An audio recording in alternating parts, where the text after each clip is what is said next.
안녕하십니까. 예, 오늘 진도는요, 집행 당사자, 이 집행 당사자에 관해서 좀 보셔야 할 게 있는데,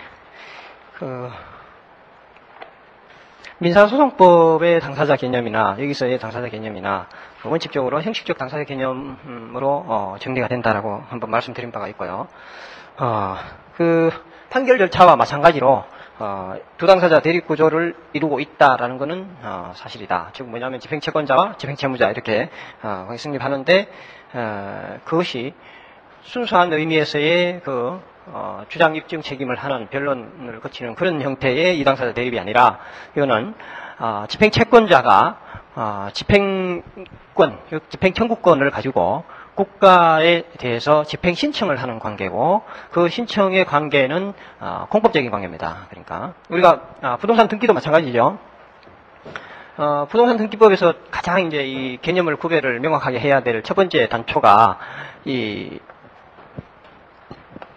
등기 권리자 의무자 개념 있죠. 그거하고 소송에 있어서의 등기 청구권자와 그 상대방.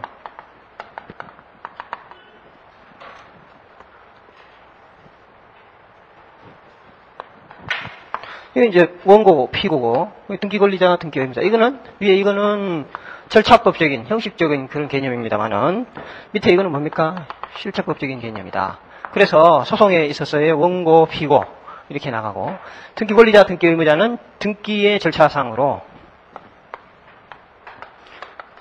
갑과 을 사이에 매매가 있었으면, 을은 2번, 이렇게 소유권 이전, 이렇게 등기가 되기 위해서, 을은 갑에 대해서 등기 청구권자 겸, 그죠? 소송을 제기한다면, 등기 청구권자 겸, 절차법적으로, 등기법적으로 보면 뭡니까? 을이 등기 권리자고, 갑은 등기 의무자 되죠. 등기 신청을 할 때. 그렇게 되는데, 소송에서의 등기 청구권자, 이게 그 상대방이 되는 거죠. 소송에서는. 그와 마찬가지로, 우리, 이때, 등기 권리자 의무자가 각각, 이거는 등기소에 대해서 뭐를 합니까?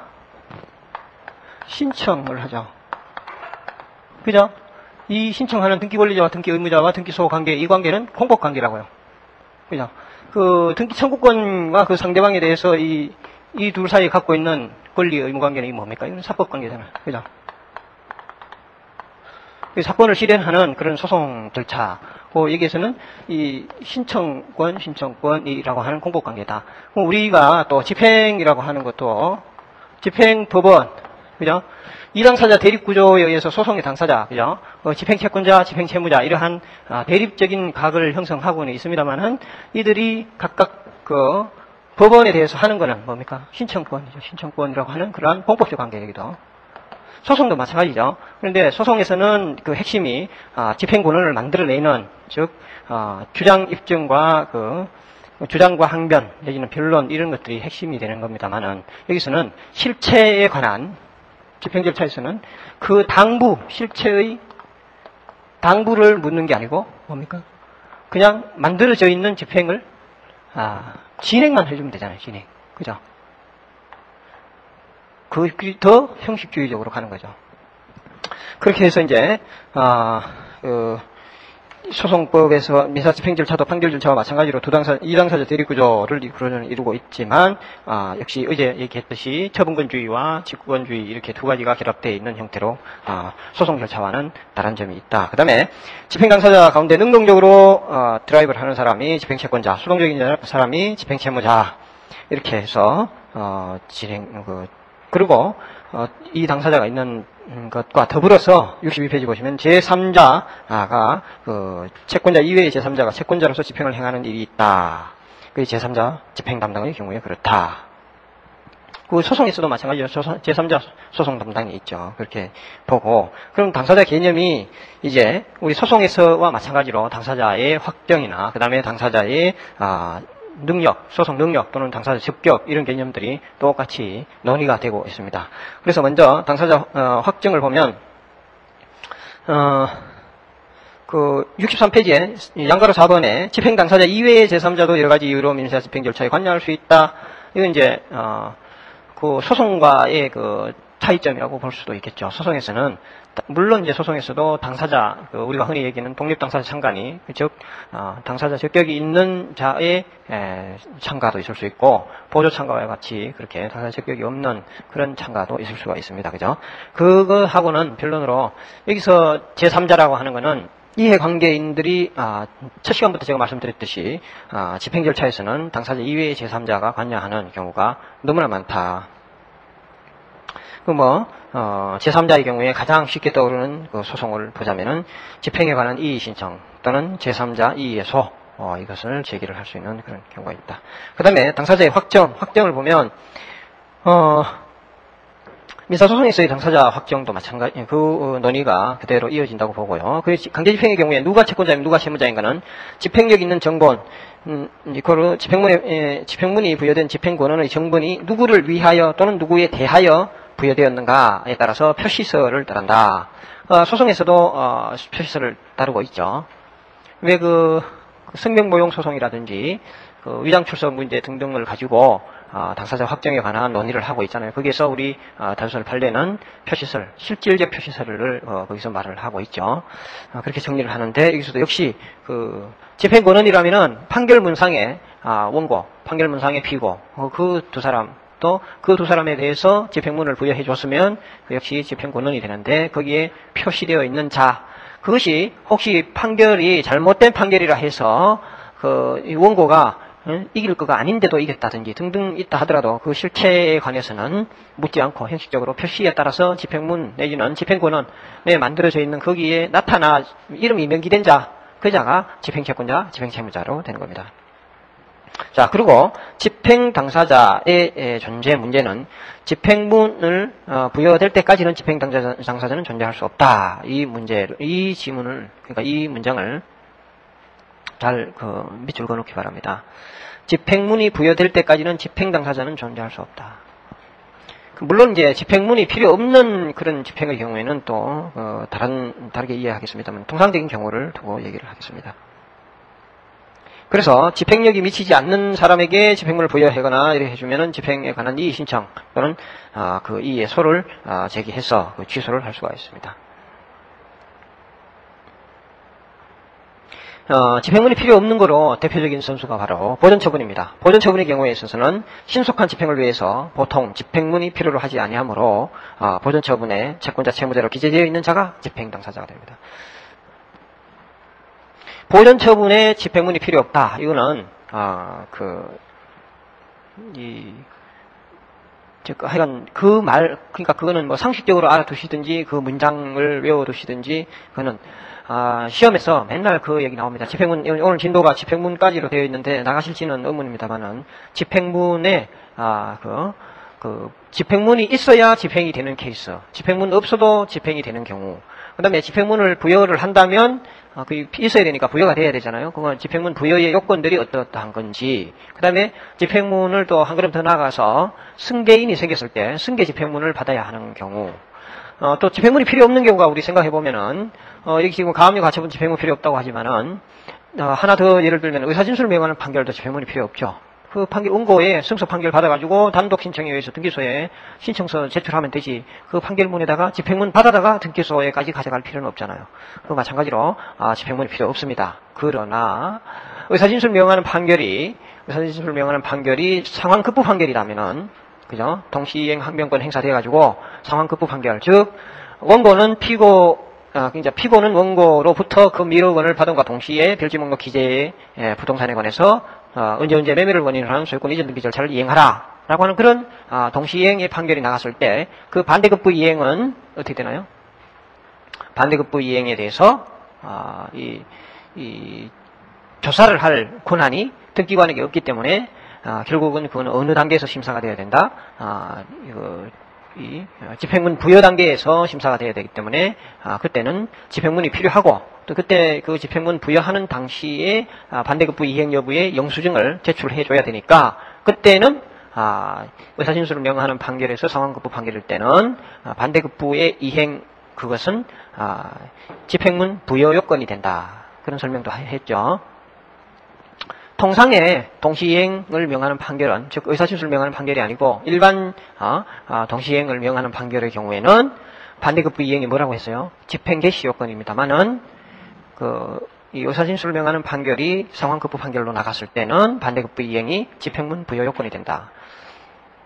이제 집행문 부여와 관련한 이야기는 계속 기출문제나 이런 것들을 보면 앞부분에서 가장 많이 여기서 1페이지부터 100페이지까지로 생각해 보면 100 몇 페이지인가요? 여기 지금 집행문이 한 140 몇 페이지 집행문이 그냥 128페이지 집행문이 나와 있는데 여기서 말하는 141페이지 2까지 있잖아요. 141페이지까지 교과서에 가장 객관식 지문화해서 많이 등장하는 것이 바로 집행문 영역입니다. 집행문을 내어줄 때 심사를 어떻게 하고 특히 또 승계 집행문이 필요한 경우 어떻게 하느냐 이런 등등의 그러니까 앞부분을 이제 이해하는 차원에서 설명을 해드렸는데 실전적으로 의미는 이러한 집행문 쪽에 그리고 집행권원보다 집행문이 더 이 문제들이 더 많이 나옵니다. 사실 훨씬 더. 그리고 여기서 이제 당사자 확정에 관해서 쭉 나올 때 65페이지에 보시면 판례는 해가지고 위에서 65페이지 위에서 하나, 둘, 셋, 네 번째 양그룹 3번이 이제 그 얘기죠. 법인격 부인 법리와 당사자 확정 관계를 본다라고 해가지고 이제 우리가 95년 대법원 판례에서 A 회사와 B 회사가 기업의 형태 내용을 실질적으로 동일하고 우리 법인격 남용 내지는 그 이야기입니다. 그죠? 상법에서 법인격 부인의 법리에 관한 논의들을 많이 하고 있잖아요. 거기서 우리 왜 미포조선 사건의 판례를 들어가지고 법인격 부인을 시키는 그 다음에 역적용 이런 것도 논의를 하고 있죠.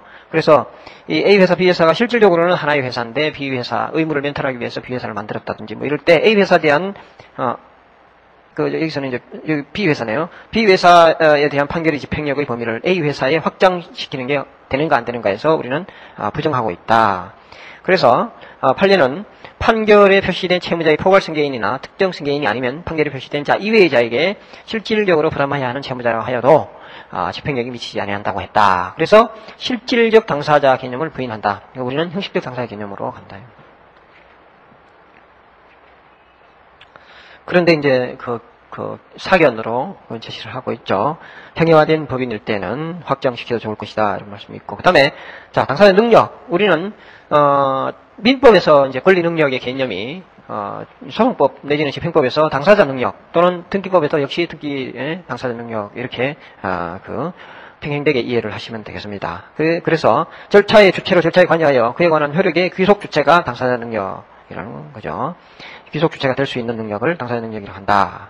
그래서 자연인과 법인이 당사자 능력자이고 비법인 사단 재단도 집행 당사자가 될 수 있으며 이게 우리 민사소송법 52조 규정에 의하면은 민법에는 비법인 사단은 이 권리 능력이 없죠. 그래서 권리 능력 없는 사단, 권리 능력 비법인 사단 재단 이에 관해서 재산의 총류 문제나 등등 이런 이제 이야기들이 있는데 논의가 민법 실체법적으로는 당사자 능력 즉 권리 능력이 부정되지만 특별법 즉 민사소송법이 특별히 규정을 해서 소송행위 등을 할 때는 당사자 능력을 인정을 하고 그 다음에 또 부동산 등기법 48조인가요? 거기에 의해서 당사자 능력을 또 인정을 하죠.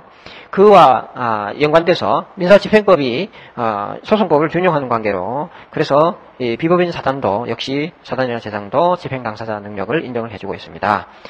문제는 늘 또 이제 조합에 관해서 되는데 우리 조합에 대해서는 사단성이 없는 조합을 말하죠. 민법상 조합의 경우에는 민법에서도 권리 능력 없고 소송법에서도 당사자 능력이 없고 집행법에서도 집행 당사자 능력이 없다. 그래서 조합은 전원이 채권자가 되고 조합은 전원이 채무자가 되는 그런 관계를 한다. 민사소송법에 그거에 대해서 해법 내지는 그 해결 방안이 뭡니까? 선정 당사자 제도를 이용한다든지 또는 업무 집행 조합원을 대리권의 법리로 정리한다든지 그렇게 하죠. 민사소송법에 조합의 소송법상의 지위나 이런 것들을 논의를 할 때 조금 소송법에 명확하게 이렇게 잘라두고 있지를 못하는데 조합의 법리를 가장 원칙대로 하자면 당사자 능력이 부정되니까 전원을 상대로 그렇게 해야 되는 어떻게 보면 필공의 관계로 이해가 되는 거죠. 필적 공동소송의 관계로 그렇게 되는데 그거를 뭐 조합원이 두세 명 같으면 아무 문제가 없겠죠. 근데 수십 명 또는 뭐 예를 들어 가지고 뭐 1000명, 2000명 이렇게 되는 조합이 있을 텐데 그런 조합의 경우에 그 법인격은 부인이 되고 당사자 능력도 없고 하면은 이 소송을 전원 법정에 100명만 들어가도 숨 막히는데 1000명이 다 들어가가지고 원고가 되고 그렇게 하는 말이 안 되죠. 그래서 이거를 어떻게 정리할 건가 해서 보면 제3자 소송 담당 그러니까 당사자 적격의 문제 내지는 그렇죠. 당사자 능력 문제는 능력 자체가 안 된다. 부정설이 통설 판례죠. 다설 판례인데 그 문제를 어떻게 할 거냐 해서 제3자 소송 담당의 문제로, 적격의 문제로 끌고 가는, 그래서 해결하는 방법이 하나가 있고, 두 번째는 대리의 법리를 가지고, 그 이제 학설이 여러 가지 나눠져 있는데, 보는 시각, 해법을 제시하는 시각 자체가 틀린 거예요. 그러니까, 요 안에 학설이 뭐, 한 개, 두 개 또 이렇게 나눠지잖아요.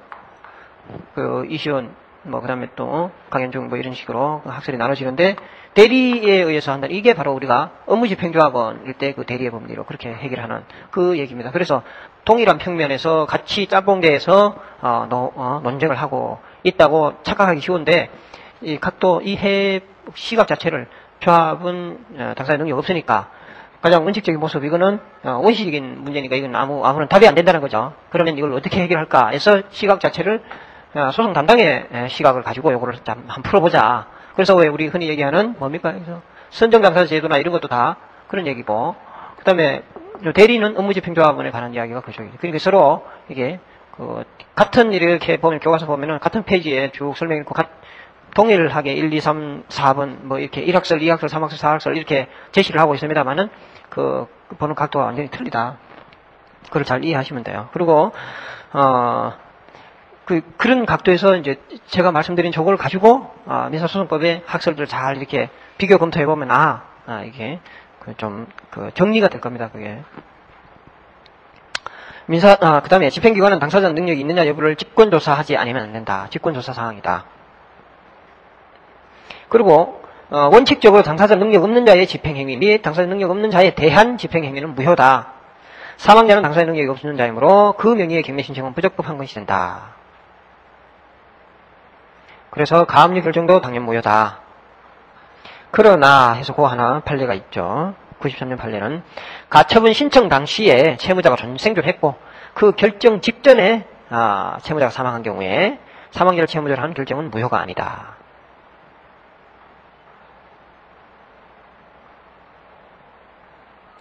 다만 당사자 능력 흉계를 간과하고 한 판결이 확정됐을 때 어떻게 되느냐 해서 다수설은 이 유효설을 취하고 있죠. 다수설은 이제 당연 무효설, 재심설, 그 다음에 유효설 이렇게 나누는데 통설이 유효설이다. 그 재심도 안 된다는 얘기죠. 유효설이라는 얘기는.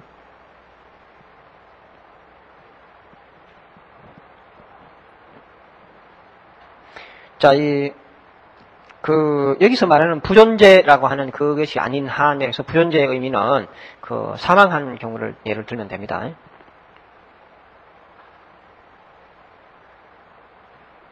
그 다음에, 소송 능력. 이게 이제 소송 능력은 소송 행위 능력이라고 하고, 집행 행위 능력이라고 보면 되고, 그거는 민법의 행위 능력과 평행되게 이해를 하시면 되고, 그래서 미성년자, 한정치산자, 금치산자는 법정 대리인이 아니면은 소송 능력이 부정돼서 집행 능력까지 없다.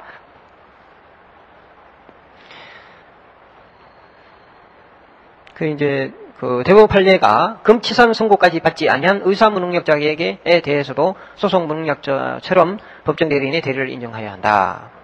우리가 통상 한정치산자나 금치산 선고를 받지 아니했는데 이게 의사무능력자다. 그러니까 성년자로서 의사무능력자다. 이런 이제 그런 경우는 그 의사무능력이라고 하는 그 사실을 입증을 해야 되겠죠. 그런 이제 문제가 있는데 의사무능력자라는 사실이 입증이 됐다라고 할 때는 그것은 무효가 된다는 거죠. 미성년자 단독으로 할 수 있는 행위 등등 이런 거는 다 넘어가고요. 그런데 양과로 2번을 잘 보시면 채무자는 위에 양과로 1번은 채권자에 관한 겁니다. 1번, 위에 양괄호 1번은 채권자고 밑에 양괄호 2번은 채무자니까 그 두 개를 비교하는데 적극적인 집행 당사자로서의 집행 채권자는 그러한 능력을 갖춰야 되는데 그에 비해서 채무자는 채권자와 달라서 집행 행위를 받아들이는 지위에 있고 소극적이기 때문에 판결 절차의 피고처럼 어느 때나 소송 능력을 요한다고 할 수는 없다. 그래서 집행관에 의한 유체동산 압류와 같이 집행이 사실적 처분에 대한 것일 때는 채무자가 소송 능력이 없어도 집행은 유효하다. 그러니까 우리가 의사 능력이 있느냐 또는 그 행위 능력이 있느냐 이 부분은 다 의사 표시가 있는 이야기지. 집행관의 업무는 우리가 봤습니다만 집행관은 거의 뭡니까? 집행관의 직무는 사실행위죠. 법률적 판단을 요하는 게 아니라 사실행위들을 하는 집행기관입니다. 그랬을 때 사실행위, 순수 사실행위에 불과한 것에 대해서는 채무자 측의 무능력자다라고 해가지고 그걸 근거로 해서 집행이의할 수는 없다. 그러나 채무자를 신문, 그러니까 불러서 물어보는 신문을 거쳐야 하는 그런 경우에는 이 능력을 갖춰야 되겠죠. 제3자도 양괄호 3번에서 제3자도 소송 능력이 필요하다. 제일 중요한 게 지금 적격의 이야기입니다. 집행 당사자 적격과 변동, 여기서 이거는 조금 이해를 잘 하셔야 할 부분이고 민사소송법하고 연결되는 부분인데 제가 이해하고 있는 바대로 설명을 해드리면은 그렇게 이해하시고 계시면 큰 하자는 없을 겁니다. 먼저 집행 당사자 적격의 개념을 봅시다. 소송에서의 소송 당사자 적격, 당사자 적격도 같은 얘기죠.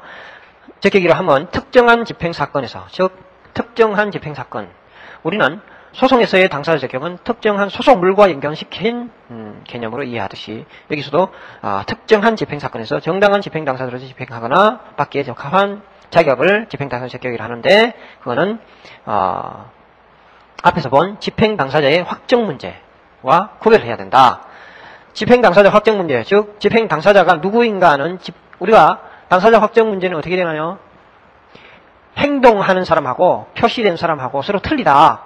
그럴 때 누가 진정한 당사자냐? 이거는 뭡니까? 당사자 확정의 이야기라는 거죠.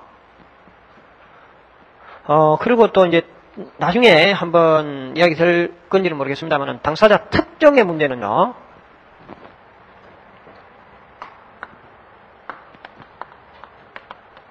확정은 당사자 확정의 문제는 이 얘기입니다. 행동을 하는 자.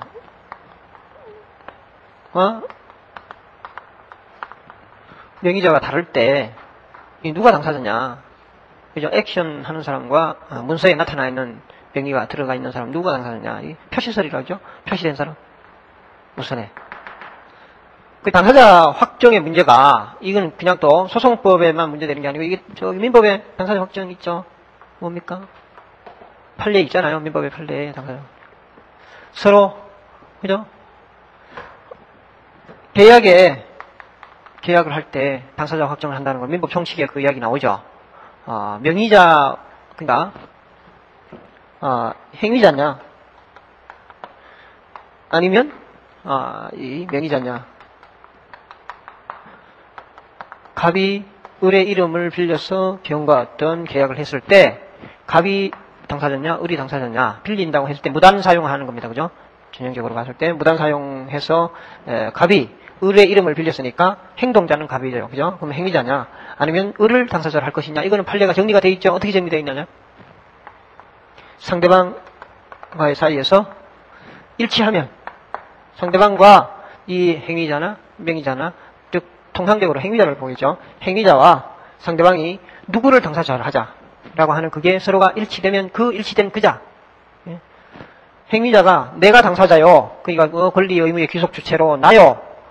그리고 상대방도 그래 니다 라고 서로가 그 부분에 의사가 일치됐다면 그자가 행위자가 나요 하든지 아니면은 행위자가 명의자요 하든지 그게 갑 또는 을 갑이 행위자고 합니다. 지금 갑이 행위자죠. 갑이 행위자인데 갑하고 상대방인 병하고가 머릿속에 갑으로 할까요 을로 할까요 당사자를 라고 서로가 일치가 됐다면 갑으로 일치됐으면 갑이 당사자 을로 일치됐으면 을이 당사자입니다. 그죠? 당사자 확정 문제 판례의 입장이 그거라고요. 그런데 만약에 서로가 불일치하면 어떻게 돼요? 상대방이 상대방의 입장에 서서 판단은 제3자. 그죠? 그 거래 관계를 봐서 상대방이 누구를 당사자로 믿었느냐. 그죠? 그 믿었을 때 그것이 합리적인 제3자의, 요 상대방을 합리적인 제3자로 대체했을 때 과연 누구랄 거냐. 자, 그럼 말이 추상적이죠, 그게. 판례이긴 하지만은 추상적이다. 그러면 예를 들어보면은 딱 들어갑니다. 상대방이 행동자는 갑이라고 했잖아요. 그 행위자의 액션, 외형적인 모습. 예를 들어가지고, 임차인이다. 갑이 임차인이라고 봅시다. 임차인으로서, 이 물건을 잘 사용하는 데 관심이 있는 사람의 상대방은 이 물건을 온전하게, 즉, 이 건물을 잘 사용할 수 있는, 딱 보니까 얼굴 인상이 예쁘장한 사람이에요. 그래서 그 얼굴 인상을 보고, 그래, 계약을 했으면, 명의는 누구 명의로 했다고? 을 명의로 계약했다 하더라도, 상대방이 뭐를 신뢰하나요? 이 사용을 잘 할 거다라고 하는 갑의 액션을 믿고, 그죠? 외모와 액션, 태도 이런 것들을 보고, 나는 갑을 임차인으로 생각한다. 충분히 있을 수 있는 얘기죠. 이해가 되죠? 그런데 상대방이 이제는 그게 아니고, 행동하는 갑이 아니고, 명의가 을 명의잖아요. 을 명의의 계약을 딱 맺을 때, 을의 신용력에 하자가 없고, 그죠? 그런 경우 있잖아요. 돈 꿔주는 관계라든지, 뭐, 계속적 거래 관계를 한다든지 이럴 때, 누구의 신용력에 포커스를 맞춰가지고, 병이, 을로 믿었다. 그러면은, 그거는 을이에요, 을. 갑은 신용불량자. 얼굴이 이쁘고, 이 중요한 게 아니고, 그 사람의 자력, 신용력을 믿었다. 그 명의자의 신용력을 믿고, 신용정보회사에 물어보니까, 을은 아무런 하자가 없더라. 그렇다면, 상대방은 누구라고요? 을이라고요. 여기서의 주체는. 이런 경우, 임대차 관계는 위로 간다. 그죠? 여기 서로 불일치할 때, 위와 아래. 그죠? 행위자를 당사자로, 정리하는 경우와 명의자를 당사자로 정리를 이렇게 정리한다고요, 판례는. 자, 그러한 확정의 문제가 민법의 이야기도 있고, 소송법에도 있고, 집행법에도 있습니다. 그 확정은 바로 뭡니까? 행위자와 명의자를 가지고 비교를 하는 거잖아요. 자, 그게 확정이라고 하는 그 말이고, 이 특정이라고 하는 거 있죠. 이 특정 맞나 모르겠다. 이 특정은요, 특정한 누구, 특정물, 이런 얘기는 무슨 얘기입니까? 사람으로 생각하면, 동, 명, 이, 인. 중에 누구냐.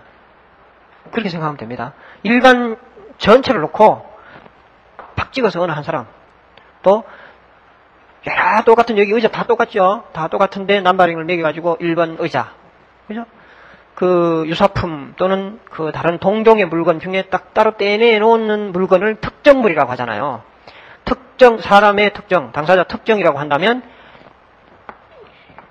여러 사람을 두고 얘기하는 게 아니라고, 물론 여러 사람을 두고 얘기합니다만은 그 일반인과 그냥 특정은 일반인과 구별되는 어느 1인 이렇게 생각하면 됩니다. 그래서 특정인이라고 이야기하잖아요. 특정인의 인격을 모독하는 행위 또는 특정인을 명시해서 명예훼손적인 발언을 하면 바로 명예훼손죄가 되고 그렇잖아요. 그 특정이라는 개념은 그겁니다. 군중 속의 어느 하나.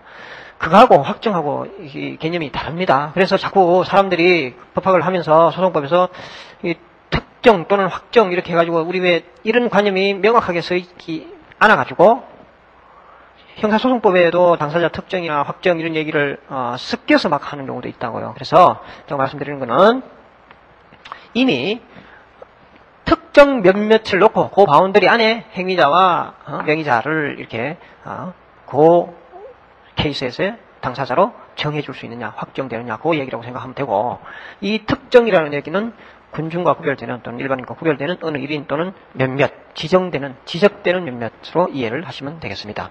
자, 그 개념하고 적격의 문제가 구별한다. 지금 계속 우리가 공부하는 거는 적격의 개념입니다. 그죠? 당사자 적격. 여기서 집행당사자의 확정 문제는 집행당사자가 누구인가는 집행문이 부여된 뒤에 집행문에 표시된 자의 문제임이 돼요. 일단 확정 문제는 집행문에 김갑동이라고 쓰여져 있어야, 그죠? 그 표시된 자인지 아닌지를 알 수 있을 거 아니에요. 그래서 당사자 확정 문제는 집행문이라고 하는 것이 부여된 뒤에 논의되는 문제다. 그죠? 정해져야 할 그런 문제다. 그러니까 집행 당사자, 이렇게 이해를 하면 됩니다. 명의는 그 집행문 부여된 자는 김갑동인데, 이거를 그 집행문을 들고 행동하러, 그죠? 집행 딱지 붙이러 오는, 그때 동행하는 채권자라고 말하는 사람 누구라고요? 을이 와가지고 딱지를 붙이고 있다. 그럴 때 그 딱지 붙이는 을이 집행 당사자냐, 즉 당사자로 확정되느냐, 아니면은 명의가 나타나 있는 김갑동이가 집행 채권자냐, 그죠? 그 이야기라는 거예요. 자, 그에 비해서 집행 당사자 적격의 문제는 누구를 위하여, 누구에 대하여 집행문을 부여하여야 하는가의 집행문 부여 전의 문제다. 집행문 부여 전, 적격의 문제는 집행문 부여 전의 문제다. 이거를 그대로, 액면 그대로 받아들이면 또 문제가 생깁니다. 그게 무슨 얘기냐면, 69페이지가 아니라 뒤에 저기 한번 봅시다. 74페이지와 75페이지를 한번 먼저 보시면, 집행 당사자 적격의 변동, 여기 보면, 집행문 부여 전의 변동, 그 다음에 집행문 부여 후의 변동, 이런 얘기가 나오죠. 그럼 방금 제가 여기서 집행 당사자 적격의 문제는 무슨 얘기라고 했어요? 집행문 부여 전의 문제인데, 여기 보니까 왜 집행문 부여 후에 당사자가 변동이 이루어지고 당사자 적격의 이야기가 집행문 부여 후에도 막 나오느냐. 그래서 여기서 이 문장을, 이해를 잘 이해해야 된다. 어떻게? 68페이지 다시 읽을게요. 집행 당사자 적격의 문제는 누구를 위하여, 누구에 대하여 집행문을 부여하여야 하는가에 집행문 부여 전의 문제이므로 그까지를 자르면은, 다시 글을 읽을게요. 집행 당사자 적격 유무의 문제는입니다. 집행 당사자 적격 문제는 이렇게 아니라 집행 당사자 적격이 있느냐 없느냐. 집행 당사자 적격의 전부 문제는 집행문 부여 전의 문제고, 예? 그 존재를 전제해서 그 변동 문제는 전후 다 논의가 된다. 이렇게 이해해야 뒤에 페이지에 있는 그거하고 연결해서 사고할 수 있다. 됐죠? 그러니까 집행 당사자 적격의 문제는 집행문 부여 전의 문제다. 그래서 적격에 관해서는 오로지 그냥 집행문 부여 전에만 이야기가 나오고, 그 집행문 부여 후에는 적격의 문제가 요동치지 않는다라고, 논의되지 않는다, 이렇게 생각하면 안 된다는 거예요. 그러니까 그렇게 이해하시고 넘어갑시다. 그리고 집행문 적격의 문제는 집행문을 부여하는 법원 사무관들이 이 직권조사 사항이고, 이 당사자, 즉 집행 채권자 적격, 채무자 적격자, 그거는 뭘로 정해지느냐 하면, 집행력이 미치는 주관적 범위에 의해서 결정된다. 끝에 두 번째 줄이죠. 주관적 범위에 의해서 결정된다. 그 얘기는 기판력의 인적 범위, 즉 기판력의 주관적 범위와 병행되게 이해가 된다. 그래서 집행적격자는 다음과 같다 해가지고 집행권원에 표시된 당사자라고 했죠. 표시설이니까 표시된 당사자가 집행 당사자 적격자다. 통상의 경우에 원고, 피고가 집행 적격자다.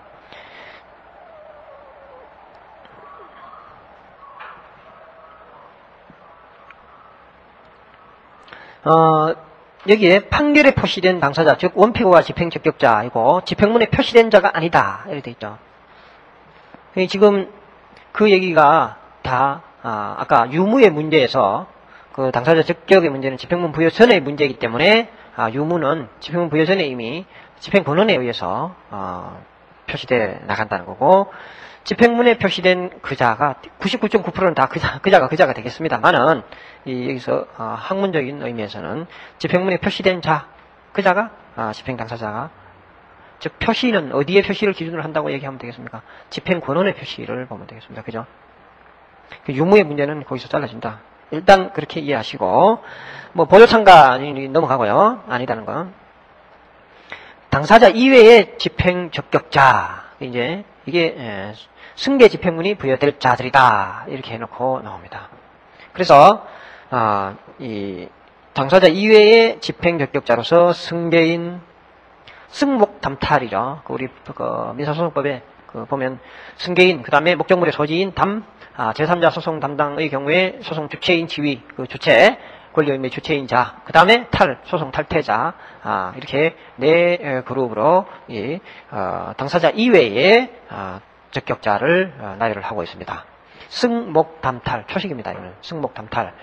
자, 그 4개인데, 여기서 승계인, 왜 이제 제가 이 설명을 조금 정밀하게 해드려야 되냐면은, 특히나 문제는 어디서 잘 틀리냐면은 72페이지. 목적물의 소지자. 이 부분에서 막 헷갈립니다. 목적물의 소지자가 당연히 판결의 기판력이 미치는 주관적 범위 안에 들어가잖아요. 그 제3 당사자가 아니면서도, 그죠? 기판력이 미치고, 집행력도 미치니까, 그렇게 되는데, 목적물 소지자. 그, 계정물을, 이 어떤 인도 소송을 진행 중에, 그죠? 진행 중에, 또는 진행이 끝난 뒤에 어떤 물건을, 다른 사람이, 당사자, 피고가 아닌 다른 사람이 소지하고 있다. 이때 이 소지하고 있는 자, 모두가 다 그러면 되느냐, 아니면은, 일정 부분으로 잘려지느냐, 그거를, 일응의 기준으로 보면 자기의 이익을, 고유의 이익을 가지고, 소지하고 있는 자는 여기서 말하는, 이 당사자를 위하여 소지하는 자에서 제외됩니다. 그래서 그 부분에서 자꾸 시험에 나오니까 일단 그 뒷부분은 나중에 설명하기로 하고, 자, 승계인부터 한번 볼까요? 승계인. 승계인은 집행권한에 표시된 당사자의 법적 지위를 승계한 자인데, 여기는 통상 우리가 일반 승계인 포함해서 특정 승계인 다 포함이 됩니다. 일반 승계나 특정 승계. 우리 상속의 경우는 일반 승계라고 하고, 특정 승계는 양수인으로 생각하면 되죠. 그래서 일반 판결인 경우에는 사실심 변론 종결 후의 승계인, 변정 후의 승계인을 우리는 여기서 말하는 승계인이고, 그 다음에 무변론 판결인 경우에는 판결 선고 후의 승계인이다. 무변론 판결은 어떤 경우입니까? 무변론 판결은 민사소송법에 변론 없이 판결을 내릴 수 있는 경우는 원고가 피고에게 소제기했어요. 그럼 피고가 아무런 답변서를 제출하지 않거나, 또는 답변서를 제출했다 하더라도 다투지 않으면, 그리고 출석 자체도 안 하고 있다면, 그리고 한 달이죠. 한 달 지나가지고 아무 말이 없다. 그러면 무변론 판결, 바로 원고 승소 판결 내려줘 버립니다. 물론 이제 송달은 해야 되겠죠. 그 송달 보고서 들어오고, 그래서 이제 무변론, 변론 없이 판결을 이제 회피한 원고가 될 텐데, 그럴 때는 아까 처음에 판결이 났을 때는 판결은 그 기판력의 기준 시점은 뭡니까? 시적 한계는 사실심 변론 종결시죠. 변종시를 판결 선고인이나 확정일이 아니라 그 기판력이 미치는 그 인적 범위 내지는 그 모든 시적 범위는 변론 종결일입니다. 그죠? 변론 종결일. 그날이 이 기준으로 전후 이 A 소송물, B 소송물 완전히 잘라진다. 그래서 사실 변론 종결 후의 승계인이고, 그렇지 않고 무변론 판결일 때는 판결 선고, 여기는 선고일이 기준입니다. 선고 후의 승계인을 여기서 말하는 승계인에 포섭시킨다. 그 다음에 공정증서, 우리 얘기하는 응공정 했는 거는 집행권은 성립 후의 승계인이다.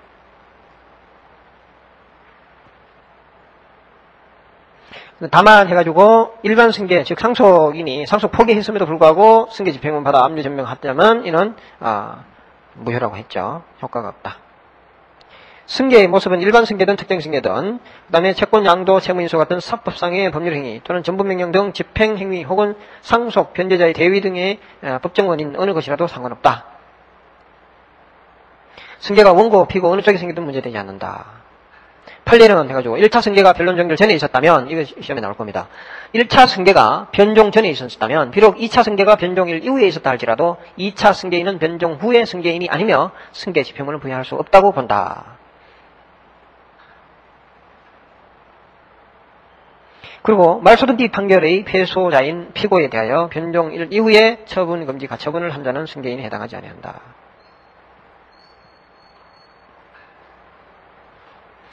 그 다음에 이제 승계인과 소송물 이론과의 관계에서 두꺼운 글씨체로 써놨죠. 구소송물 이론은 어쩌고 저쩌고, 마지막 줄에 신송소송물 이론은 다르다 해가지고 구이론, 즉 판례 입장과 우리 이시훈 선생님 입장하고 다르다 이거죠. 판례와 다소설이 여기서 이제 잘라집니다. 자, 먼저 판례는 구소송물 이론이고, 구소송물 이론에 의하면은 그 소송물이 청구가 대세적 효력을 갖는 물권적 청구권일 때는 피고의 지위를 승계한 자가 변종 후에 승계인이 되지만, 대인적 효력밖에 없는 채권적 청구권에 기한 그 소송물일 경우에는 승계인이 되지 않는다. 즉 여기서 말하는 승계인이 안 된다 이 얘기입니다. 그래서 판례에 있어서도 예를 들면 건물 명도 소송에서의 소송물인 청구가 물권적 청구 등과 같이 대세적 효력을 가진 경우, 그는 우리가 건물 명도 소송 두 가지로 생각할 수가 있죠. 등기 청구권도 대표 선수를 등장시킬 수 있습니다만은 등기 청구는 여기서 말하는 좀 집행문이나 이런 당사자 승계 문제에서는 조금 논의하기가 적정하지가 않기 때문에 명도나 인도 소송을 가지고 얘기를 해봅시다. 갑이 을에 대해서 목적 물건 이 집에 대해서 인도 청구를 합니다. 인도 소송 제기한다. 그러면 갑은 그거를 첫 번째 민법 214조에 즉 소유권에 기해서 방해 배제 청구권이죠. 방해 배제 청구권으로 을을 상대로 해서 인도 소송을 제기하는 경우가 있고 2번 똑같은 갑이 을을 상대로 계약에 기해서 그죠? 뭐 임대의 관계라든지 또는 다른 목적물의 사용 관계라든지 또는 매매 계약도 있을 수 있습니다. 갑이 매수인인데 그죠? 매수자로서 임대 계약 등 임대 계약이나 임대 계약의 종료를 원인으로 해서 인도를 달라. 그죠? 명도해 달라라든지 또는 을이 매도인이고 갑이 매수인이고 했을 때 매매에 기해서 인도 청구하는 경우 있잖아요. 이럴 때는 뭡니까 이게? 위에 이거는 물권적 청구권. 이거는 채권적 청구권이다 이거예요. 자, 소송물 자체가 이렇게 가면 이거는 물권적 청구권의 청구권이 소송물이 되고 물권적 청구권의 터잡은 청구 등을 하게 되고 이렇게 되면 그런 상태에서 을이 변론 종결 후에 승계인이니까 변종 후에 소송이 진행 막 되다가 변론 종결 후에 병에게 점유를 이전해요. 이전했다. 가처분이나 이런 것들은 다 이제 논외로 하고 이야기합니다. 그래서 점유 이전을 병에게 해버렸다면 이렇게 판결 주문이 나가겠죠. 피고는 원고에게 별지 목록 기재 부동산에 관해서 명도하라. 그죠? 인도하라. 이런 주문이 나간다. 그죠? 그렇게 되면 그런 주문이 나갔는데 판결이 났어요. 판결을 났는데 주문 나가기 전에 어떤 주문 나간 후든 간에 변론 종결 후에 을이 그러면 인도 집행을 하려고 보니까 가서 현장에 가보니까 누가 점유를 하고 있다고요? 병이 점유하고 있어요. 그렇게 한다면 즉 민법 214조 이런 물권적 청구권에 기해서 이 소송을 제기해가지고 원고 승소했는데 변종 후에 승계인이 딱 등장했다. 이러면은 우리가 승계 집행문을 부여받아서 즉 여기서 말하는 병은 판례 입장입니다. 판례 병은 그때 이 병은 변종 후에 승계인 여기서 말하는 승계인이 돼서 그 사람을 상대로 하는 승계 집행문을 받아가지고 집행을 할 수 있다는 얘기고요. 자, 점유 이전 해는 이 점유 이전 이 사람은 이 사람이 고유의 권리를 갖고 있다 아니다 이런 논의는 일단은 논외로 합니다. 어쨌든 점유 이전을 갖고 있는 현재 점유를 하고 있는 사람에 대해서 물권적 즉 이 소송물이 물권적 청구권이고 그 물권적 청구권일 때 변종 후에 승계인으로 변종 후에 승계가 일어났을 때 여기서 말하는 변종 후에 승계인이 돼서 승계 집행문을 받아가지고 집행이 된다고요. 그런데 이거의 근거 즉 채권적 청구권에 터잡아서 소송을 똑같은 인도 소송을 제기해가지고 나갔다. 예?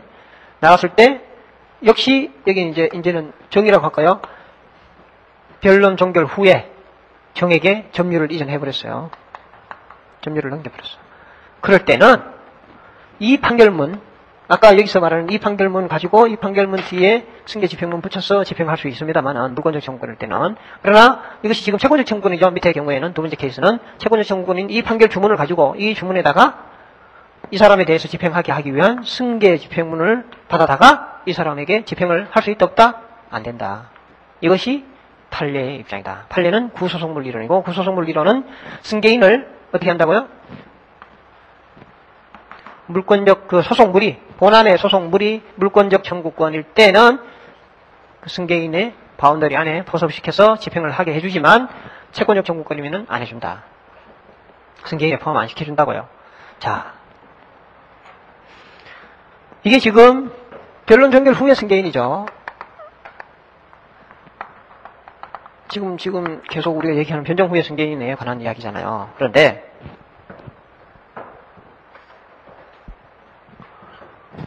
저 앞에. 이게 지금 그게 아니고 소송이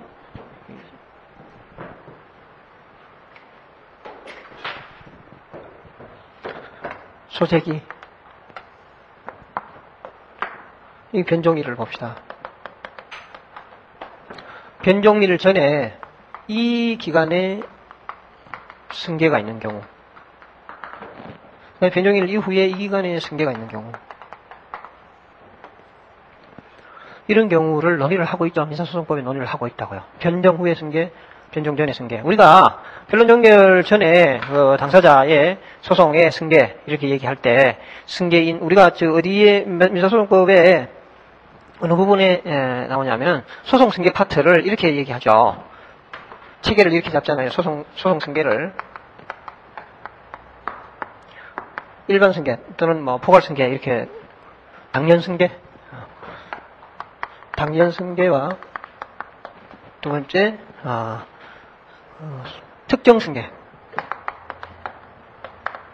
이렇게 하고 두 개를 나눠놓고 논의를 어떻게 하냐면 특정 승계를 우리는 그 소송물의 양도 이렇게 해놓고 소송물 양도에 관해서 참가 승계와 인수 승계 이렇게 설명을 하고.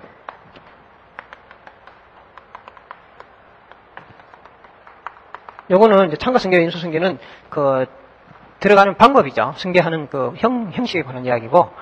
요거는 이제 당연 승계는 상속이나 등등 뭐 이런 경우고, 특정 승계는 소송물의 양도. 이때 이 소송물의 양도라는 그 개념하고 관련해가지고 우리가 이 논의를 하고 있잖아요. 그 논의를 하고 있는 게 그것이 이제 소송물의 양도는 양도 금지주의, 뭐 양도 허용주의 쭉 해가지고 이 나오는데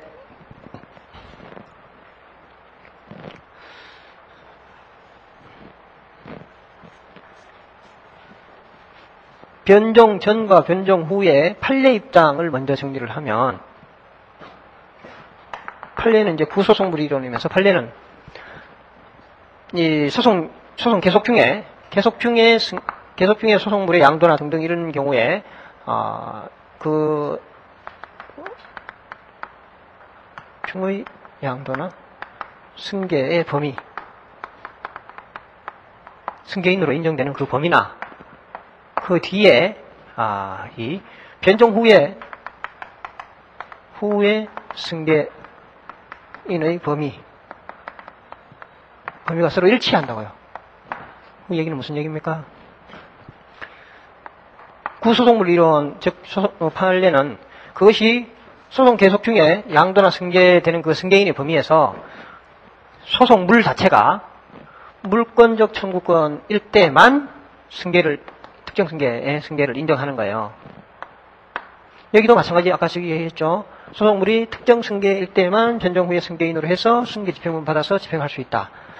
여기서도 변종 승계 물권인 경우만 인정을 한다.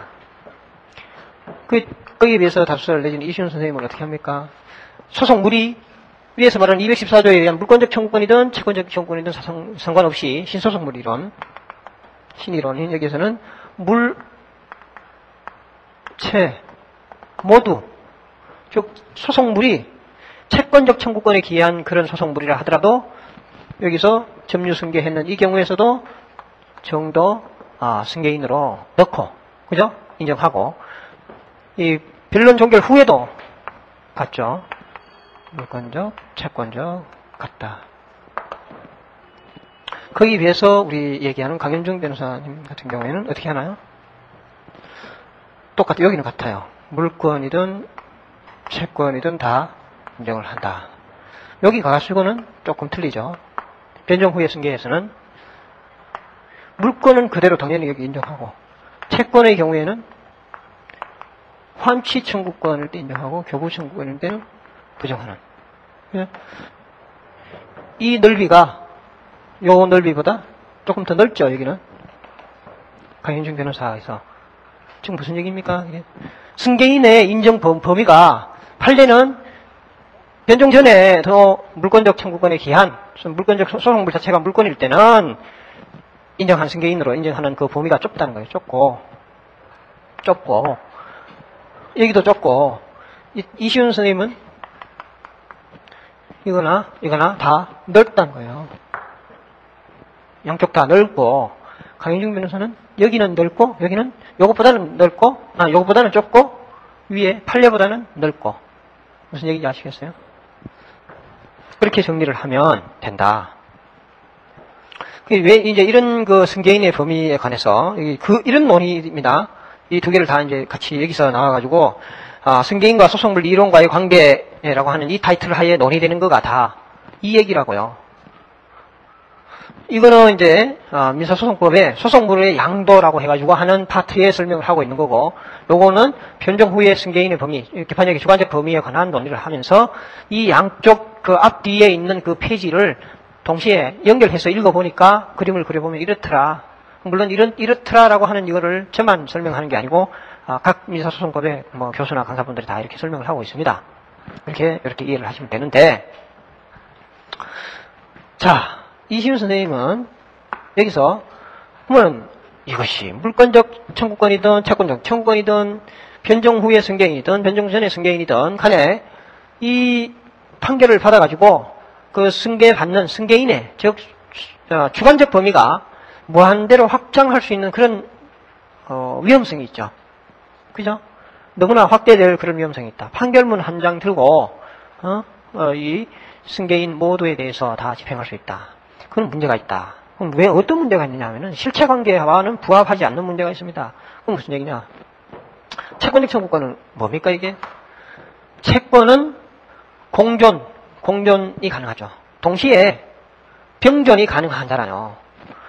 여기서 승소를 했다 해서 아무리 갑이 을에 대해서 인도 청구권이든 돈 달라는 청구권이든 뭘 해든 해간 채권적 청구권으로 승소를 했다 해서 그것이 완전히 넘어가서 실행이 돼가지고 물권화되어 있지 아니한 단계는 피고 입장에서는 어떻게 되나요?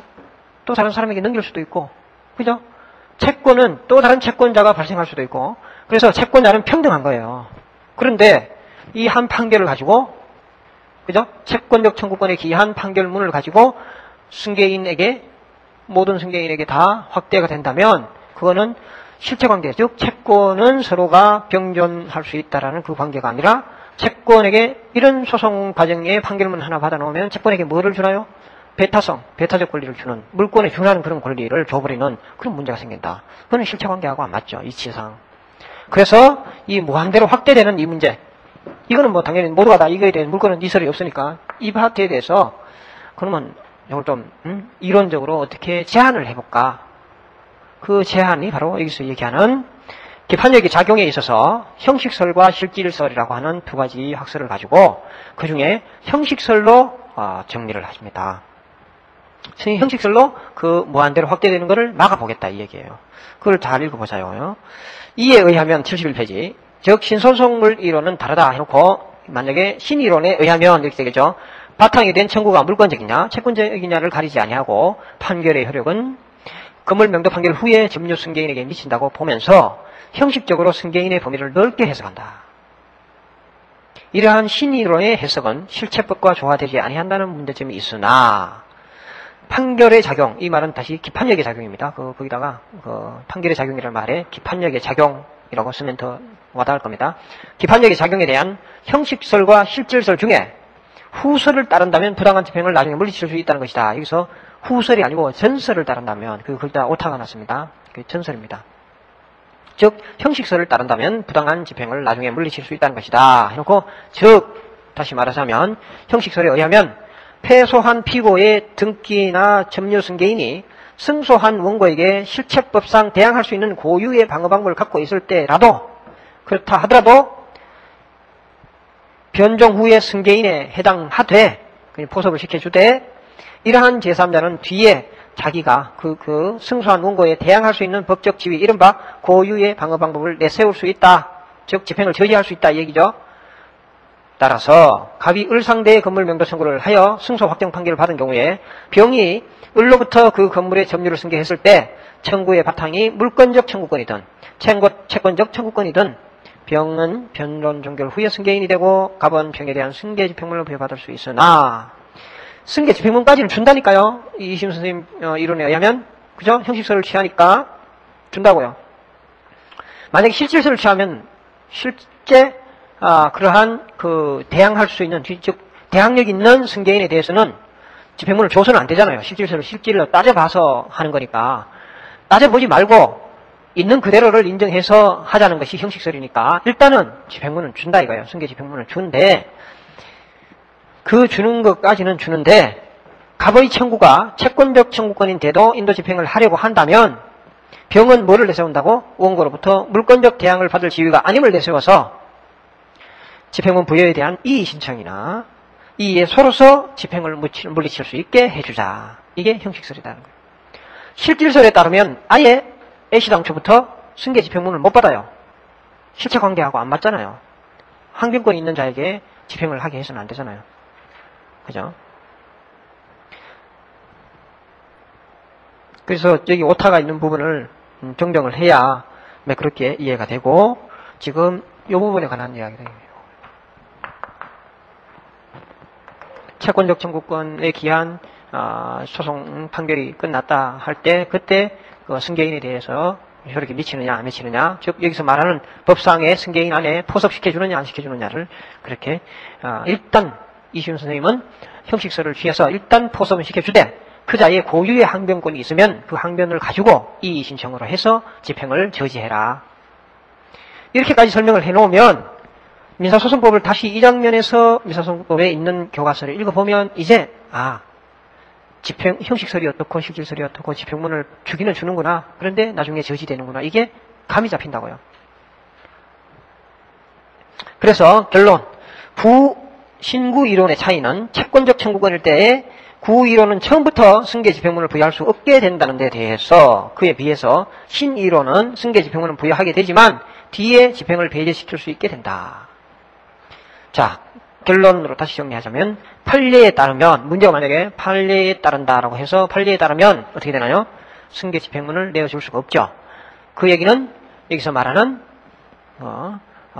승계인에 해당하지 아니한다 이렇게 되겠죠.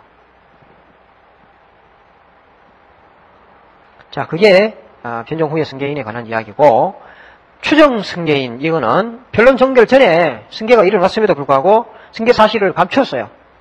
그러면 그것이 변정 후에 승계된 걸로 추정을 해줍니다. 법상에 추정을 해주고 그거를 반증이 없으면 기판력과 집행력이 그 자에게 미치도록 하는 것이 추정 승계인이다.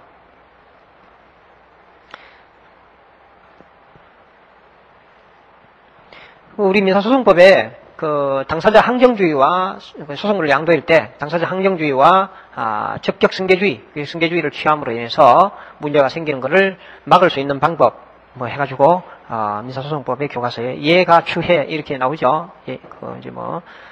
가압류 가처분 등을 해주는 특히 가처분 해두는 방법, 예고 등기 해두는 방법.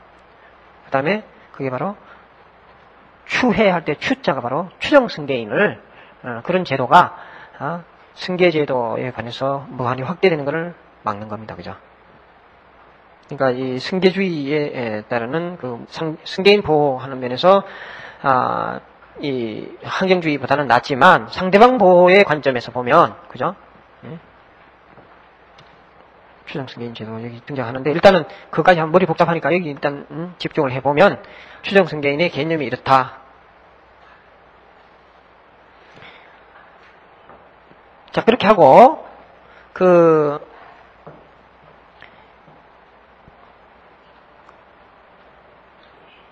반증을 하면은, 그죠? 반증을 하게 되면은, 변론 종결 전에 승계가 됐다라는 사실을 반증을 하게 되면, 그거는 이제, 추정이 번복이 되겠죠. 근데 조금 애매한 문제가 있습니다. 변정 전에 있잖아요. 변정 전에 승계가 이루어졌으면, 채무자가, 즉, 피고 측에서 숨기고 있으면 원고 측은 알 수가 없잖아요. 알 수가 없어서 그걸 이제 추정 승계인으로 됐는데, 나중에 승계인이 반증을 하는 거예요, 반증.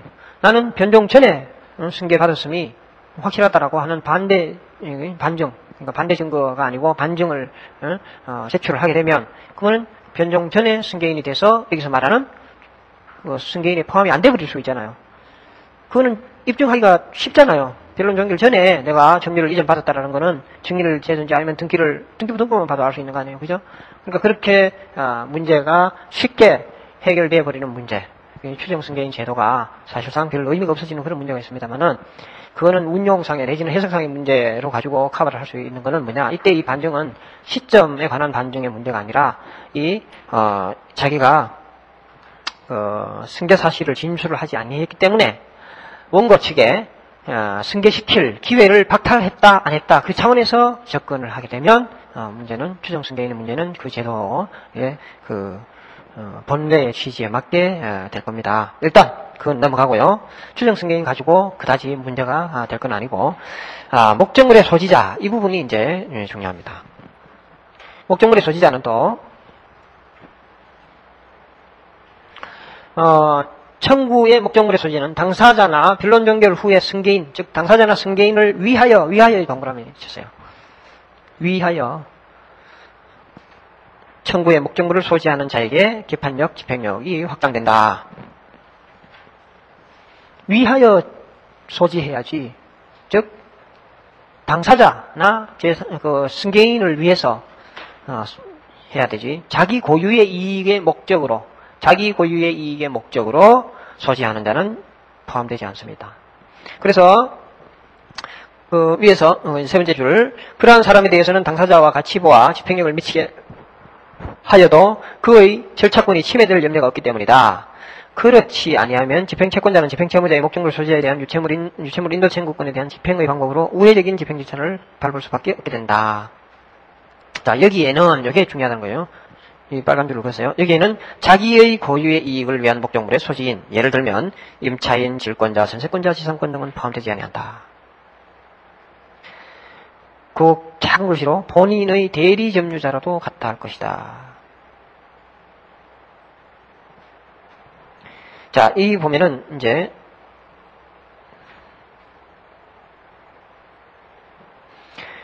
초식을 따서 외우세요. 이거는 방법이 없습니다. 임차인 이해하자면 이해가 되죠. 임차인 자기의 고유의 이익을 위해서, 즉 점유 사용하기 위해서, 그 다음에 질권자 그 우선 변제율을 갖기 위해서 점유와 환가권 다 갖고 있는 게 질권자잖아요. 그 다음에 전세권자, 이거는 또 사용 수익을 하기 위해서, 지상권자도 용익물권이고, 결국은 용익물권성을 갖고 있는, 즉 점유를 전제로 하고 있는 용익권에 관해서 그렇구나 라고 이해하면 되는데, 이걸 그냥 초식을 나름대로 한번 따보세요. 그 다음에 그렇지만 그 밑에 줄에 있는 수치인, 그 임치에 있어서의 수치인을 말합니다. 수치인, 그 다음에 참고업자, 관리인, 운송인 등은 이거는 이제 창수형이라고 있습니다. 창수형은 관운이 좋다 이렇게 하면 창수관운 이렇게 해서 네 사람은 포함돼요. 즉 포함된다는 얘기는 목적물의 소지자 안에 이 네 사람은 포함되고 위에 네 사람은 포함되지 않는다.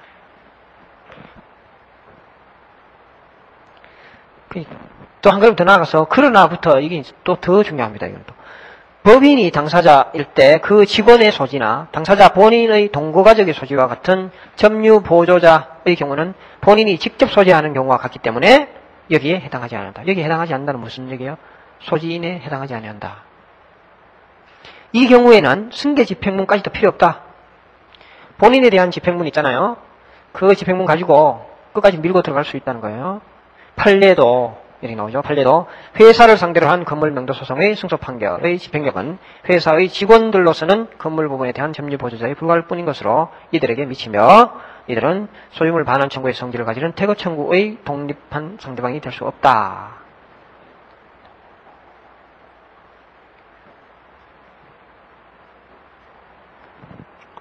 이거를 어떻게 정리하시든 이렇게 보면 됩니다. 목적물 소지자. 이제 마지막 정리입니다. 목적물 소지자가 어떻게 된다면 이렇게 해버리면 돼요. 본인 또는 본인과 동일시하죠. 이 우리가 말하는 점유보조자, 점보다. 이건 뭐예요? 단순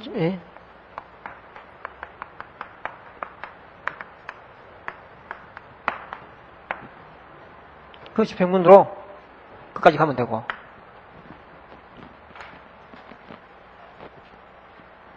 제3자 지위가 있다. 이거는 둘로 나눠가지고 본인을 위하여, 본인 여기 말하는 이 당사자입니다.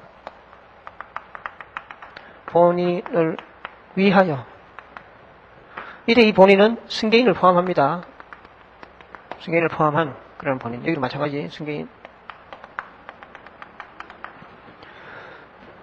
위하여 소지하는 제3자. 이거는 승계 집행문.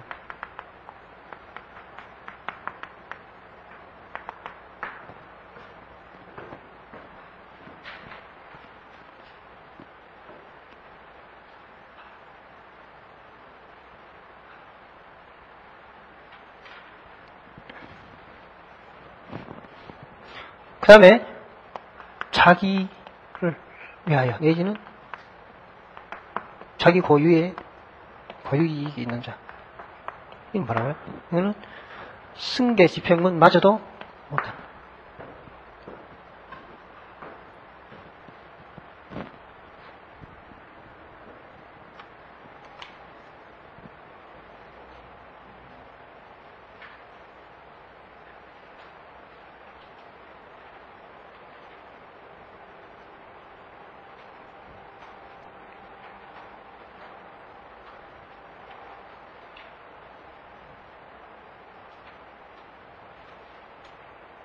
그 다음에 제3자의 소송 담당의 경우에 권리 귀속의 주체.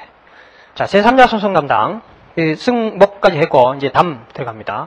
담탈일 텐데, 담당일 때 그 권리 귀속의 주체자. 다른 사람의 권리에 관해 당사자로서 소송 수행권을 가지는 자. 즉, 소송 담당자가 받은 판결의 기판력 집행력은 그 권리 귀속 주체인 다른 사람에게 미친다. 예컨대, 파산 관제인이 받은 판결은 파산자에게, 정리회사 관리인이 받은 판결은 정리회사에게, 선정 당사자는 선정자에게, 증권의 집단소송 대표 당사자는 그 구성원에게, 이게 다 미친다. 이때 승계 집행문이 필요함은 물론이다. 포인트입니다. 그죠? 승계 집행문이 필요함. 그 다음에 이제 채권자 대위 소송 이야기 나옵니다. 우리가 제3자 소송 담당의 경우에 채권자 대위 소송도 그 하나의 형태로 우리가 들어가죠. 그래서 판결의 효력이 채무자에게 미치느냐에 대해서 논란이 많지만 대법원 전원합의체 판결은 뭐라고요? 소송 고지 등을 통해서 소재기 사실을 알았을 때는 그 기판력은 채무자에게도 미친다. 그 얘기죠. 갑이 있고 을이 있고 병이 있다. 이 사람이 채권자, 이 사람이 채무자, 이 사람이 제3자 내지는 제3채무자. 이렇게 봤을 때 채권자 대위권은 어떻게 됩니까? 이 을이 갑에 대해서 갖고 있는 이 피보전 채권이라고 하죠. 요거를 피대위 권리라고 하고, 피보전 채권을 요걸 가지고 갑이 병에게 행사할 권리를 얘가 막바로 이 사람 빼고 원고가 되고 이 사람이 피고가 되고 해서 소재기하는 것이 채권자 대위 소송이죠. 이렇게 갑니다만은 당사자는 원고 피고 두 사람뿐입니다. 그럼 소외 이 사람을 소외인이라고 하고, 그죠? 소외 채무자. 이런 소송을 제기하고 있는 사실을 여기서 소송 고지를 하거나, 그죠? 뭐 고지 안 했더라도 이 갑이 알고 있다면 이 둘 사이의 판결문은 어디서 나오는 겁니까? 어디서 생성되나요? 판결문은 여기서 생성되겠죠. 그죠?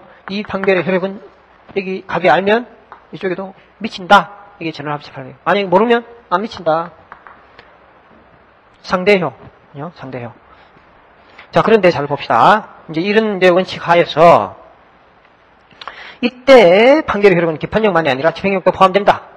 다만 79년 판결은 채권자 대위권에 기한 확정 판결의 기판력이 채무자에게 미치는 경우가 있다 하여도, 이 미치는 경우가 있다 하여도, 지금 뭡니까? 채무자가 알았을 때 얘기입니다. 그죠? 안다 해서 미쳤어요. 그렇다 하더라도 그 집행력은 원피고 간에 생기는 것이고, 원고와 소외인 사이, 원고와 이 판결의 효력은, 그러니까 이 기판력은 사람에게 미치니까 기판력은 어떻게 되나요? 기판력은 3자 모두에게 다 미치죠, 지금. 그죠? 그러니까 알 때는. 그런데 집행력은 어떻게 된다고요? 을과 병. 요 둘 사이에만 원고와 소외인 사이에는 집행력이 생기지 않는다. 다만 이 판례에서는 소외인인 채무자와 피고 사이에 집행력 부인하지 않았다. 무슨 얘기예요?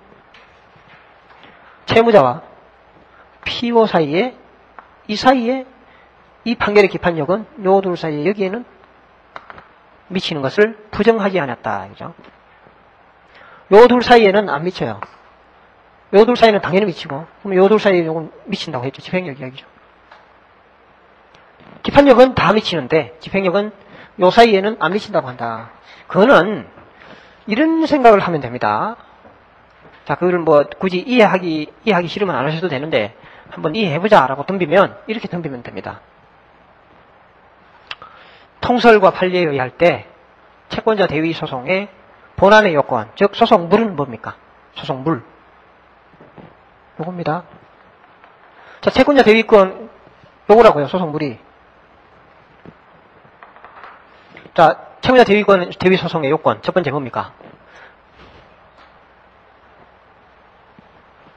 채권자 대위 소송의 첫 번째 요건이 피보전 채권의 존재. 그죠? 요 1번으로 할까요? 1번은 존재. 그 다음에 뭡니까 또? 2번. 가위 병에 대해서 뭔가 채권이 있을 이의 존재. 자, 그 다음에 3. 세 번째 요건은 필요성. 대위 행사해야 할 필요성. 그건 뭐 어떤 일? 무자력. 채무자의 무자력. 가부의 무자력. 요건을 하죠. 이게 뭐 특정 채권일 때는 특정물 채권이 아니고 특정 채권이라 해야 됩니다. 특정물과 특정 그 개념이 다릅니다. 자, 이 특정 채권일 때는 무자력 요건을 안 한다. 그렇지만 원칙적으로 뭡니까? 무자력 요건을 한다. 네 번째 요건은 뭡니까? 불행사. 누구의 불행사? 갑이 행사 안 했을 때 우리 행사하는 거죠. 그래서 이 네 가지 요건이 이제 채권자 대위권의 행사의 요건입니다. 그런데 이 네 가지 요건 중에 1번, 3번, 4번 이 세 가지 요건이 흠결했을 때는 어떻게 되나요? 이 세 가지가 흠결됐으면 어떻게 판단은 법원에서 뭐 판단 나갑니까? 각각. 이 얘기는 이 세 가지는 본안전 요건이죠.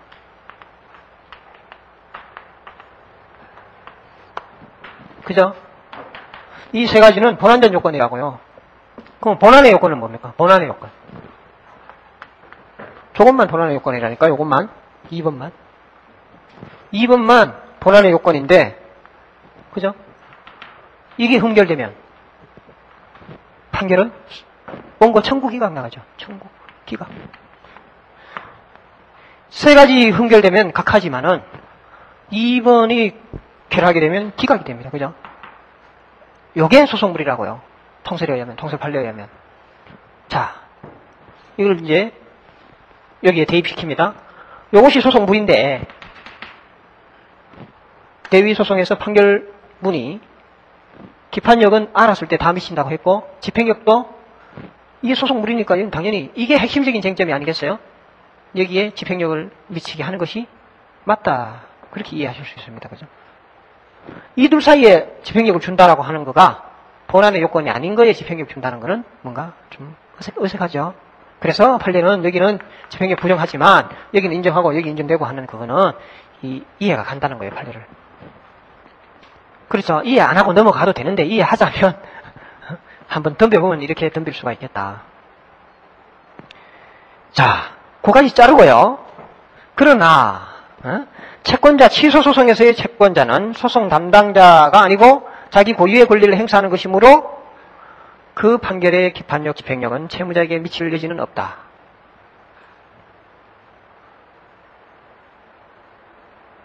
됐습니까? 그 이제 채권자 대유권과 취소권이 그걸 가지고 이제 또 민사소송법에서는요. 네 가지 주제만 잘 알면 민사소송법 아주 쉽습니다. 첫 번째 일부 청구, 두 번째 채권자 대위 소송, 채권자 취소 소송, 기판력의 범위, 그 다음에 또 뭐가 있나요? 그 정도 알면. 그러니까 이 소송법에, 민사소송법에 처음부터 끝까지 다 하나씩 쟁점이 있는 게 일부 청구 같은 거. 채권자 대위권 같은 거. 그 채권자 대위 소송을 제기 중에 채무자가 소송을 제기하면 이것이 중복재소에 걸리느냐 마느냐 뭐 등등 이게 소송물이 동일하냐 그 판결의 효력이 기판력에 미치느냐 맨 앞페이지부터 소송법 800페이지, 800페이지까지 연결해서 다 논점이 있는 거가 몇 가지 된다고요. 그거를 딱 틀어지고 있으면 남이 다 쉬워요. 그때만 딱 정리해버리면 되니까. 그거는 제가 민사소송법 언제 한 10년 뒤에 강의할 때쯤. 자, 소송 탈퇴자 봅시다. 독당 참가나 참가 승계나 소송 인수 이런 경우에 참가인이 즉 참가인 또는 동전 당사자는 이 불리하면 탈퇴할 수 있죠. 잘 진행하다 보니까 이게 이제 내가 영 안 좋아 그럼 탈퇴하면은 기판력이 안 미쳐서 나는 빠져나갈 것 같은데 그런 사람을 제지하기 위해서 탈퇴자에게도 미치도록 해놨습니다. 그러면 문제는 무엇이 집행권한이 되느냐? 탈퇴해버렸는데 탈퇴하고 남은 사람들끼리의 판결 주문이 있을 거 아니에요. 판결 주문. 남은 사람들끼리의 주문만 가지고 그게 집행권한으로 생각하기에는 적정하지가 않죠. 그래서 뭡니까? 끝에서 두 번째 줄에 탈퇴자에게 집행력도 미침으로 남아있는 당사자의 소송에서 그 판결 주문에서 탈퇴자에 대한 이행 의무를 선언할 것이며 그 탈퇴자에 대한 선언 그것이 탈퇴자에 대한 집행권한이 된다. 남아있는 사람들끼리에 대한 선언은 이게 집행권한 여기에 탈퇴자에게 미치는 집행권한이 아니고 그거는 남아있는 사람들끼리에 관한 그 집행권한임에 대해서 이 탈퇴 도망 나간 사람에 대한 집행권한은 뭐냐? 그 타살된 사람에 대한 주문 문구다 이거예요.